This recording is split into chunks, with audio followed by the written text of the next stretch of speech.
कुंभ का मेला लगा होता है और कुंभ के मेले में एक परिवार अपने बुजुर्ग पिता को लेकर जाते हैं कि चलो कुंभ स्नान करा के आएंगे। और वहां पर स्नान कराने के दौरान ऐसी घटना घटती है कि आप उसकी कल्पना भी नहीं कर सकते हैं।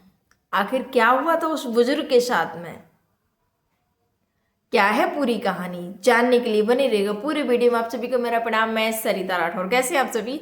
आशा करते हैं आप सब अच्छे होंगे, अपना और अपनी फैमिली का ध्यान रख रहे होंगे। फ्रेंड्स, आज की मैं सच्ची घटना बताने जा रही हूँ, एक परिवार की है। एक ऐसा व्यक्ति जिसका नाम होता है दीनानाथ।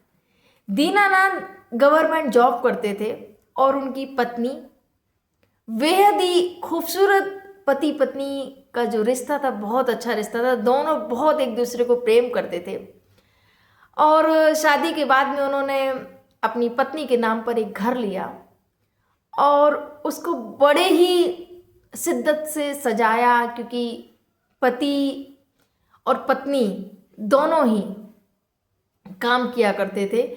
और उसके बाद में जब उनको प्रेगनेंसी हुई तो फिर पत्नी ने उस दौरान अपना काम को छोड़ दिया, अपनी जॉब को छोड़ दी, अपने बच्चों को पालन पोषण में व्यस्त हो गई। जॉब छोड़ दी। उनके 3 बेटे हुए। अब जब 3 बेटे हुए, तीनों बेटे के लालन पालन में व्यस्त रहने, माँ ने त्याग कर दिया अपनी जॉब का कि अब मुझे नई जॉब नहीं करनी है, क्योंकि बच्चों का ध्यान रखना है, उनकी देख रेख करनी है। पति गवर्नमेंट जॉब में ही थे। दीनानाथ जी बहुत अच्छे से, उनकी जो पत्नी थी शालिनी, बहुत अच्छा नेचर, स्वभाव बहुत अच्छा था। धीरे धीरे करके बच्चों की स्कूल की शिक्षा शुरू हो जाती है, स्कूल जाने लगते हैं, बच्चे बड़े होने लगते हैं। अब जैसे ही बच्चे बड़े होने लगते हैं तो कोई कुछ करने लगता है, कोई कुछ करने लगता है, सब अपने अपने में व्यस्त हो जाते हैं। अब माँ बाप पर वो ज़्यादा ध्यान नहीं देते हैं। हाँ, कहीं कहीं एक MBA की कोर्स के लिए जाता है तो कोई दूसरे कोर्स के लिए जाता है, सारे बाहर चले जाते हैं कोर्स के लिए। अब बचे दीनानाथ जी, उनकी पत्नी शालिनी, दोनों पति पत्नी अकेले रह जाते हैं। अब सोचते हैं कि क्या किया जाए। अब बच्चे भी बड़े हो, जॉब भी लग गई, चलो शादी की जाती है। बड़े बेटे की शादी की जाती है। जो दुल्हन आती है कुछ दिनों तक माँ बाप के साथ में रहती है और उसके बाद में क्या होता है कि वो अपने हस्बैंड के साथ में चली जाती है रहने के लिए शादी के बाद में। अब यहाँ पर जो दोनों दीनानाथ जी और शालिनी थे, सोचते हैं कि चलो नई बहू आई है और साथ में रहते हैं। बेटा ने भी बोला कि हाँ माँ जी, पिताजी सब लोग साथ में रहते हैं, अच्छा लगेगा, साथ में रहने के लिए जाते हैं। अब जो दोनों जो भाई थे वो भी अपना आसपास ही जॉब देख लेते हैं कि कहीं जहाँ तक जितना हो सके फैमिली के नज़दीक रहें, पास में रहें तो अच्छा रहेगा। तो पूरी जो फैमिली होती है वो साथ में रहने लगते हैं। अब वो बड़ी बहू आती है, सब कुछ बहुत अच्छे से चल रहा होता है। दूसरे बेटे की शादी होती है, दूसरी भी बहू आती है, तब भी सब कुछ ठीक ठाक चल ही रहा था। तीसरे बेटे की भी शादी हो जाती है। 3 बहुएं, एक ही घर में 3 बहुएं आ जाती हैं। अब जब 3 बहुएं आ जाती हैं तो एक जो संयुक्त परिवार होता है वो बन जाता है। यहाँ पर जब जो शालिनी थी, उम्र भी हो रही थी और अचानक से एक एक्सीडेंट होता है और शालिनी की उसमें डेथ हो जाती है। अब जब शालिनी नहीं रहती तो दीनानाथ जी बहुत ही अकेले पड़ जाते हैं। अब उन्हें समझ में नहीं आ रहा था कैसे ये जो जीवन है ये कैसे कटेगा। बच्चों के सारे ही बच्चे, दीनानाथ जी अपने बच्चों से बहुत प्रेम करते थे और बच्चों की भी बच्चे हो गए थे, तो जो नाती था उससे भी बहुत लगाव था उनको। अब जब शालिनी नहीं रही तो धीरे धीरे उनको भूलने की कोशिश करते दीनानाथ जी, लेकिन जो यादें होती हैं ना वो कभी भी इंसान का पीछा नहीं छोड़ती हैं। यहाँ पर दीनानाथ जी जो उनका जो नाती था उसमें बिजी रहते हैं, और शालिनी की एक बड़ी सी तस्वीर लगा रखी थी दीनानाथ जी ने अपने कमरे में। बस उस तस्वीर से अकेले में खड़े होकर बातें करते और बस कहते कि अब ये मुझे लगता है कि अब भगवान मुझे भी उठा ले, अब नहीं जीने की चाह नहीं रही है। यहाँ पर जब दीनानाथ जी अकेले पड़ जाते हैं तो जो बहुओं का जो नेचर था, जो स्वभाव था, वो भी उनके प्रति बदलने लगता है। उम्र भी हो रही थी, बुढ़ापा भी आ रहा है, तो बुढ़ापे में बुजुर्ग व्यक्ति और बच्चों का थोड़ा सा बदलाव हो ही जाता है। बुजुर्गों का भी बिल्कुल बच्चों जैसा ही स्वभाव बन जाता है। चाय के लिए बोलना, कुछ ना कुछ चीज़ें, तो जो बहुएं नखराने झुकराने लगती हैं, बोलती हमसे नहीं हो रही इनकी सेवा, हमें नहीं रहना है, और कहीं रहो चल के।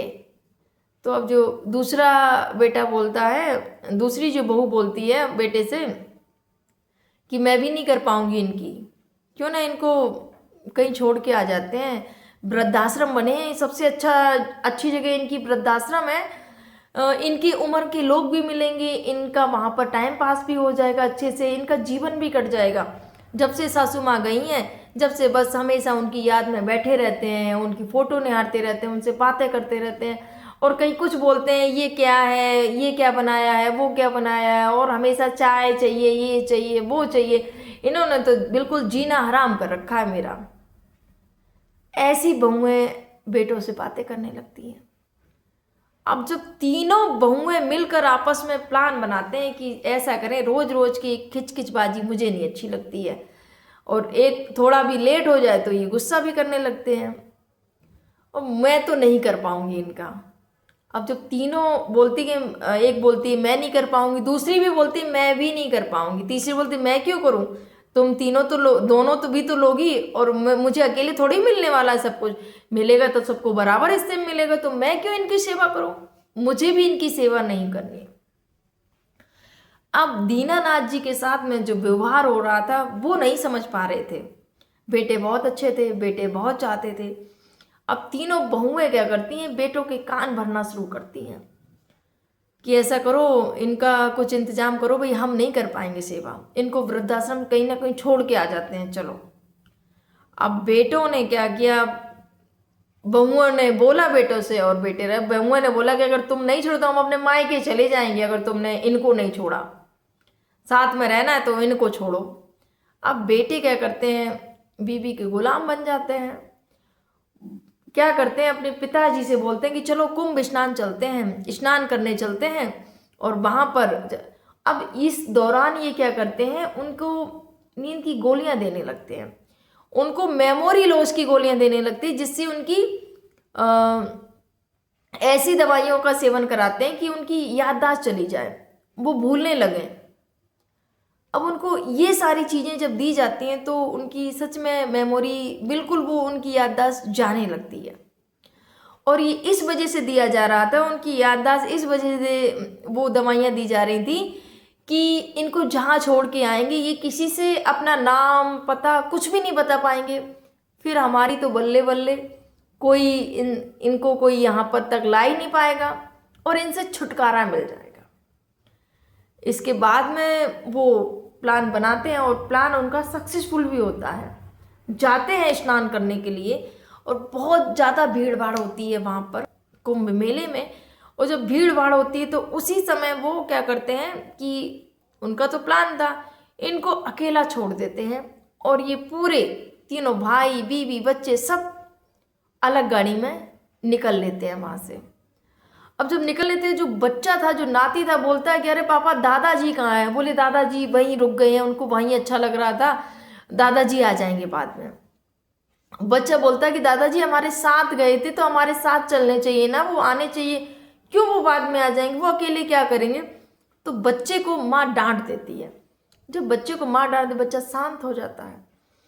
इसके बाद में वो क्या करते हैं, तीनों ही अपने घर के लिए निकल देते हैं और घर चले जाते हैं, और वहाँ जाने के बाद में लोगों से बोलते हैं कि ऐसी ऐसी घटना हो गई है, हमारे पिताजी इस दुनिया में नहीं रहे हैं, वहाँ जब स्नान करने गए थे उसमें डूब जाते हैं। वो हमने बचाने की बहुत कोशिश की लेकिन वो बच ना पाए। ये झूठी कहानी सुना दी जाती है। अब ये जब झूठी कहानी सुना दी है, लोगों को भी सन्न हो जाते हैं कि देखो गए थे वहाँ पर और ऐसी घटना उनके साथ में घट गई है। उनका मृत्यु सर्टिफिकेट भी बना दिया जाता है कि अब वो इस दुनिया में नहीं रहे हैं। और इसके बाद में जो दीनानाथ जी थे वो वहाँ पर घाट पर घूम रहे हैं, बोल रहे हैं मेरे बच्चे को देखा है, अपने बच्चों के नाम लेते हैं। जब बच्चों के नाम ले लेके पुकार रहे हो तो लेकिन बच्चे वहां से अपने माँ पिता को छोड़ कर आ चुके थे। बच्चे हों तब मिले ना। अब लोग तो जानते नहीं उनके बच्चों का नाम, अपने तीनों बच्चों का नाम ले रहे हैं। जब तीनों बच्चों का नाम ले लेके बुला रहे हैं, थाने जाते हैं वहाँ पर नज़दीकी चौकी में और बोलते हैं कि साहब हमारे बच्चे हमें नहीं मिल रहे, हमारे बच्चे खो गए हैं। अब वो जो थाने में जाते हैं, चौकी इंचार्ज होते हैं, बोले कि बाबा आपके बच्चे खो गए हैं कि आप खो गए हैं, ये बताओ पहले। बोले नहीं मेरे बच्चे खो गए हैं, मेरे बच्चे मुझे नहीं मिल रहे हैं। ढूंढने की कोशिश करते हैं कि कैसे भी करके बच्चे मिल जाए, लेकिन वो बच्चे नहीं मिलते हैं। तभी एक सज्जन व्यक्ति मिलता है उनको और उनके बारे में पूछता है। तो उनको कोई भी मेमोरी नहीं थी, उनको कोई भी याददाश्त नहीं थी कि मैं कहाँ का रहने वाला हूँ, कहाँ का नहीं रहने वाला हूँ। तभी उस व्यक्ति ने उनको उनके जानने की कोशिश की, उनसे बात करता है, कुछ कुछ चीज़ें उनसे निकलवाता है कि कहाँ कुछ कुछ यादें। तो उनकी जो पत्नी के साथ में जो मेमोरी थी, जो यादें थी, वो उनको याद आने लगती हैं। और जब वो याद आने धीरे धीरे करके वो उस जगह का नाम बताते हैं। जब उस जगह का नाम बताते हैं तो वो व्यक्ति उस जगह पर खोज करने के लिए सोचता है कि कैसे भी करके इनका पता लगाया जाए, और वो खोज करने के लिए निकल पड़ता है। वो अंकल जी को, वो दीनानाथ जी थे, उनको लेकर चल देता है उनके वहाँ पर। जब जाते हैं तो बहुत सारी चीज़ें वहाँ पर देखते हैं कि हाँ, तो दीनानाथ जी को सब कुछ याद आने लगता है कि हाँ यहाँ पर हम रहते थे और ये हमारा रास्ता गया है गाँव का, और बहुत सारी चीज़ें। उसके बाद में जब वो उस स्थान पर पहुँचे तो देखते हैं कि उनके जो पड़ोसी थे वो देखकर चौंक जाते हैं कि बोले दीनानाथ जी आपके बच्चों ने तो बताया था कि आपकी मृत्यु हो चुकी है, उन्होंने तो डेथ सर्टिफिकेट भी बनवा लिया, आपका मृत्यु प्रमाण पत्र, और आप जीवित हैं। वो खुशी हो जाते हैं, उनको गले से लगा लेते हैं। और उसके बाद में उनके जब घर की ओर आगे बढ़ते हैं दीनानाथ जी, जो उनके बच्चे हैं वो बच्चे दरवाजे पर खड़े मिलते हैं। और जब बच्चों को देखा तो दीनानाथ जी की आंखों में आंसू आ जाते हैं और बोलते हैं मेरे बच्चों ने मेरा मृत्यु सर्टिफिकेट बना दिया, आखिर किस लिए, क्यों, मैं इतना बोझ हो गया था। और इस प्रॉपर्टी के लिए, बाद में प्रॉपर्टी तो तुम्हारी होनी थी, मैं कहाँ ऊपर लेके जाने वाला था।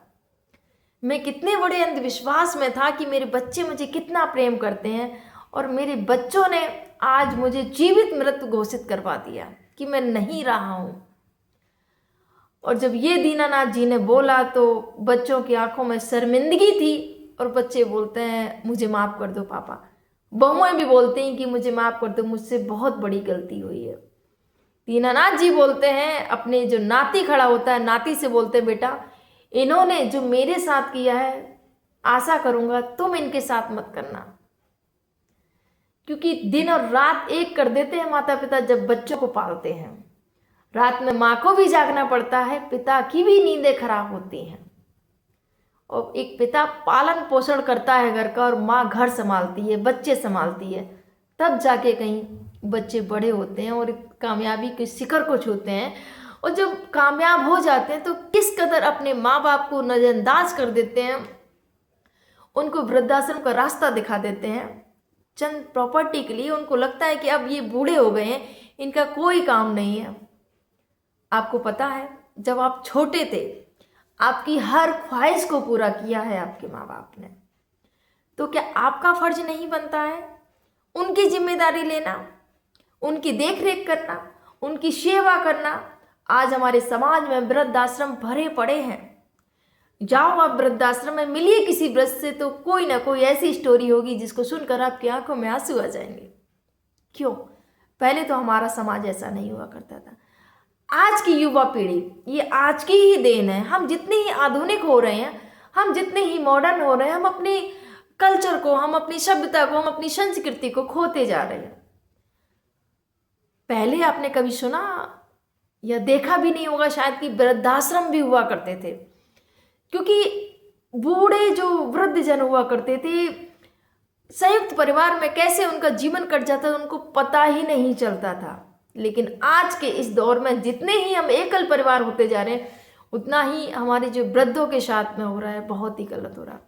बस इस वीडियो के माध्यम से यही कहना चाहूँगी कि फ्रेंड्स, अपने माता पिता की सेवा करिएगा और उनका सम्मान करिएगा, बुढ़ापे में उनकी लाठी बनिएगा, ना कि उनको वृद्धाश्रम का रास्ता दिखाइएगा। अपने कर्तव्य को भली भांति निभाइएगा। आपके क्या विचार है, कमेंट जरूर करिएगा। आप सभी को मेरा प्रणाम। जय हिंद, जय भारत, जय सिया राम।